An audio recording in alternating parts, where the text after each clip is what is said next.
Handicraft hub के रूप में पहचाने जाने वाले जोधपुर में अब हैंडीक्राफ्ट के बाजारों में फिर से तेजी आ रही है। अंतर्राष्ट्रीय डील के एक हफ्ते में करीब 24 से 25% निर्यात बढ़ा है और भारत यूरोप व्यापार समझौते और अमेरिका की ओर से टैरिफ में राहत का असर अब दिखाई दे रहा है। रोजगार और मैन्युफैक्चरिंग पर इसका सकारात्मक प्रभाव पड़ा है। एक रिपोर्ट आपको दिखाते हैं।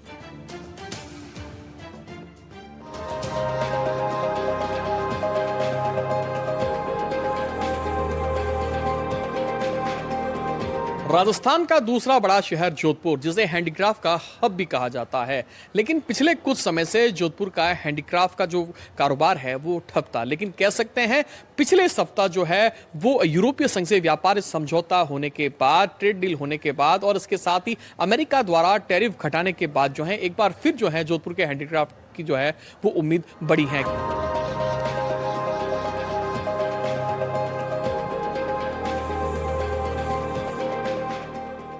हैंडीक्राफ्ट इंडस्ट्री ने फिर पकड़ी रफ्तार। 24 से 25% तक बढ़ा निर्यात। मैन्युफैक्चरिंग पर पड़ा सकारात्मक प्रभाव। ट्रेड डील, अमेरिकी टैरिफ में राहत बड़ा कारण। जोधपुर को न सिर्फ हैंडीक्राफ्ट का हब माना जाता है, बल्कि पिछले कई सालों से लगातार जोधपुर के हैंडीक्राफ्ट की स्थिति डाउन होने की वजह से इसके उत्पादन क्षमता में कमी आई थी। कारीगरों और हैंडीक्राफ्ट के उत्पादन को तैयार करने वाले श्रमिकों के रोजगार पर भी संकट मंडरा रहा था। लेकिन भारत यूरोपीय व्यापार समझौते और अमेरिका से टैरिफ के राहत के बाद अब विशेष तौर पर हैंडीक्राफ्ट से जुड़े औद्योगिक क्षेत्र और इकाइयों को काफी राहत मिली है, जिसमें विशेष रूप से इन यूनिटों में निर्यात के लिए फर्नीचर, लाइटिंग, टेक्सटाइल और हैंडीक्राफ्ट के कई सजावटी उत्पादन की भी मांग बढ़ रही है, जिससे इन निर्यातकों के चेहरे पर खुशी साफ झलक रही है। काफ़ी करीब एक साल से हम लोग अपने बिजनेस में डे बाय डे काफ़ी लोगों की फैक्ट्रियाँ बंद हो रही थी और काम भी बहुत कम हो चुका था, जबकि हैंडीक्राफ्ट सेक्टर हिंदुस्तान में सबसे ज़्यादा रोज़गार देने वाला सेक्टर है, क्योंकि हैंडीक्राफ्ट में मटेरियल की लागत तो कम होती है और लेबर की लागत ज़्यादा होती है। पर अभी जो भारत सरकार कोशिश कर रही है और जिस हिसाब से भारत सरकार यूरोप से, अमेरिका से भारत सरकार ने किया है, मैं समझता हूँ आगे आने वाला समय हैंडीक्राफ्ट के लिए उज्जवल है। और मैं सभी अपने एक्सपोर्ट साथियों को कहना चाहता हूँ, भविष्य के लिए अपनी तैयारियाँ करें। हो सकता है इस काफ़ी लंबे समय से जो हमारा एक्सपोर्ट कम हुआ है उसमें हमारे पास लेबर की कमी आएगी, पर आने वाला फ्यूचर हमारा बहुत ब्राइट है। उसके लिए हमें कोशिश और हमें अपनी फैक्ट्रियाँ, हम इंफ्रास्ट्रक्चर सब तैयार करना चाहिए। अगर टैरिफ जो है वो रिड्यूस होता है तो आने वाले टाइम में हमारा इंटरनेशनल कंपटीशन है, उसके अंदर हम कॉम्पीट कर पाएंगे। उस वजह से हमारा जो ख़ास तौर से अमेरिका जो बहुत बड़ा हमारे यहाँ का बायर है, वहाँ पे ऑर्डर्स अच्छे आने की संभावना है। जो टैरिफ का यूरोप और अमेरिका दोनों ही से हमको जो मार पड़ रही थी, वो निश्चित रूप से यदि टैरिफ कम होता है तो ये निस्संदेह है कि काफ़ी अच्छा रिजल्ट आना चाहिए। और जैसा हंसराज जी ने बताया, we should be prepared for the production now, क्योंकि अभी जो काफ़ी टाइम से लेबर की प्रॉब्लम वगैरह हो गई थी, छटनी वगैरह भी हुई है कई जगह, वो हमको वापस अब रीसेट करने की ज़रूरत पड़ेगी, ऐसा लगता है, ऐसा पॉजिटिव साइन आ रहा है।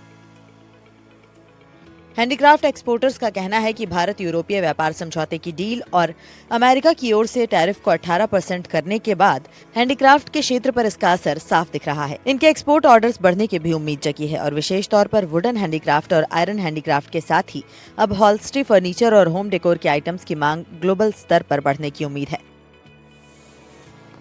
निश्चित रूप से ये बात सही है कि इस ट्रेड डील के बाद और टैरिफ में राहत के बाद एक्सपोर्टर ऑर्डर भी कुछ प्रतिशत तक बढ़ा है, जिससे हैंडीक्राफ्ट इंडस्ट्री में एक बार फिर उछाल आया है और ये एक लॉन्ग टर्म का बड़ा प्रयास है, जिसका फायदा आने वाले कुछ सालों में सीधे तौर पर देखने को मिलेगा। जो टैरिफ घटा है, कितना असर जो है अब धीरे धीरे देखा जा रहा है इन इंडस्ट्रीज में? काफ़ी डेफिनेटली मिलेगा इसका असर, पर इट विल टेक टाइम, क्योंकि अभी जो यूएस की जो अभी हालत है, जो पुराने प्राइस टिकट पे जो स्टोर पे माल पड़ा है, अभी 3 वीक से 4 वीक से सेल्स बहुत स्लो हो गया, क्योंकि एंड यूज़र ये देखता है उसको कि अब ये प्राइजेस और डिक्रीज़ होनी चाहिए।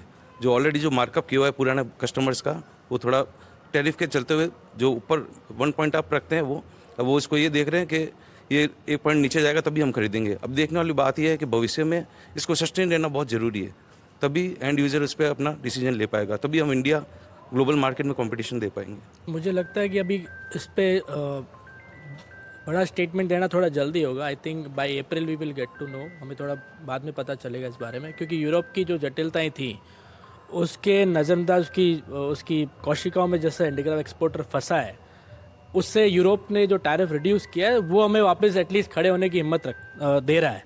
तो पैरेलली हैंडीक्राफ्ट सेक्टर दोनों तरीके से कॉम्पैक्ट सप्रेशन में गया और मुझे लगता है कि भारत इससे बहुत स्ट्रांगली उभर के आ रहा है। तो नेतृत्व की जो बात कर रहे हैं वो बहुत सही दिशा में है। टाइम बहुत very क्यूरियस था। I think many people have lost their jobs and handicraft exporters also, but I think the time is it's a light which is coming back, that we will be standing again strongly in the international market. That's what we think. Handicraft exporters ने NDTV से बात करते हुए बताया कि ये केंद्र सरकार का बड़ा और मास्टर स्ट्रोक है, जिससे जोधपुर में रोजगार और उत्पादन पर सकारात्मक असर होगा और कारीगरों को भी इसका फायदा होगा। साथ ही अंतर्राष्ट्रीय ऑर्डर के चलते भुगतान चक्र में भी सुधार की उम्मीद है। एक्सपोर्टर्स का यह भी मानना है कि अगर लॉजिस्टिक्स और कंटेनर उपलब्धता सुचारू रूप से रहती है तो जोधपुर का हैंडीक्राफ्ट निर्यात इस साल एक नया कीर्तिमान भी बना सकता है। सरकार को सब्सिडी के लिए भी कुछ प्रावधान करने चाहिए, जिससे कि उन्हें और अधिक राहत मिल सके और जोधपुर का हैंडीक्राफ्ट उद्योग वैश्विक स्तर पर और ज्यादा मजबूत हो सके।